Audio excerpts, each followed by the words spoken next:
Good afternoon, I'm Abe. And I'm Frank. Today, we're adumbrating the first half of Chapter 30, The War to End Wars, in Kennedy, Cohen, and Bailey's The American Pageant textbook. A note before we start.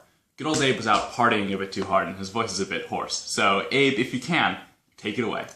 Gladly. To the last hour, President Wilson sought peace. Unfortunately, Germany reciprocated by declaring unrestricted submarine warfare, meaning German U-boats would sink any enemy ship, regardless of civilians on board. Additionally, British forces intercepted the Zimmermann Note, in which German Foreign Secretary Arthur Zimmermann promised Mexico help in recovering New Mexico and Arizona in exchange for declaring war on the United States. On April 2nd, 1917, Russia withdrew from the war, meaning that only democratic powers were now opposing Germany. 4 days later, on April 6th, the U.S. declared war.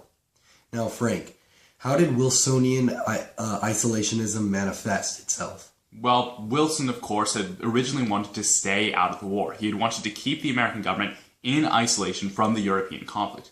Now, however, he found himself embroiled in the biggest conflict the world had ever seen. And in order to galvanize his people for a war across the Atlantic Ocean, Wilson glorified the war's aims, changing them from killing Germans to spreading democracy and liberty. This campaign was successful in riling the country up against the Hun. Abe, can you tell us how Wilson sought to resolve global conflict? Of course. Wilson's ideas of liberty and self-determination were encapsulated in his 14 points. These listed his goals for American involvement in the war. The first sought to abolish secret treaties. The second provided for freedom of the seas. The third advocated for free trade, and the fourth for a reduction in armaments. The fifth promised a reduction in colonial claims to territory, as did the others throughout the list. The others sought greater self-determination for varying ethnicities within pre-existing empires. The 14th point itself spoke of an international organization, a sort of world congress to adjudicate global affairs.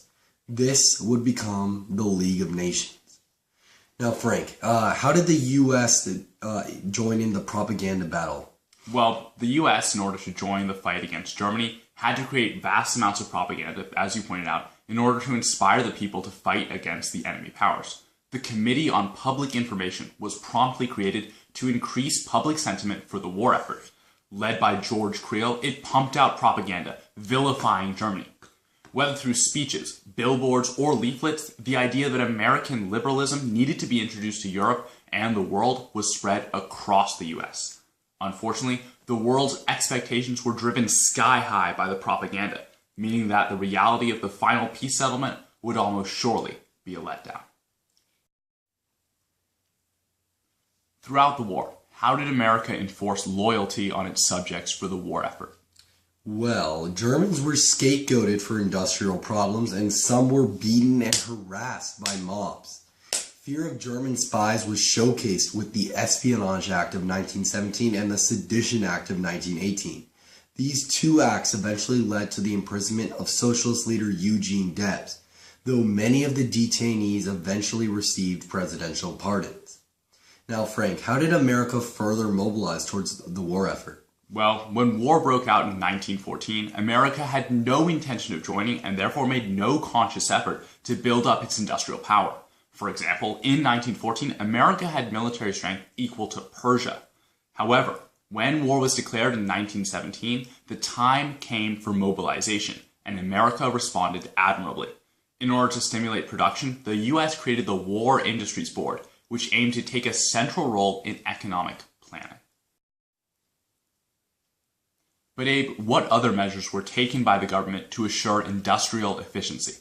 Well, in order to curb industrial inefficiency, Congress legislated that anyone without a job could be automatically drafted into the army, greatly reducing union strikes.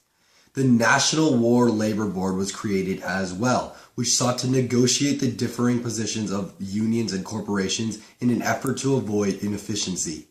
Luckily, the AFL, led by Samuel Gompers, worked loyally alongside the government in favor of the war. However, other unions, such as the Industrial Workers of the World, engineered strikes which hobbled the war effort, and these were derided for their actions. Now, Frank, how did the war affect women? Well, the war also gave women increased ability to work alongside or in place of men, and at the war's end, the 19th Amendment guaranteed them the right to vote.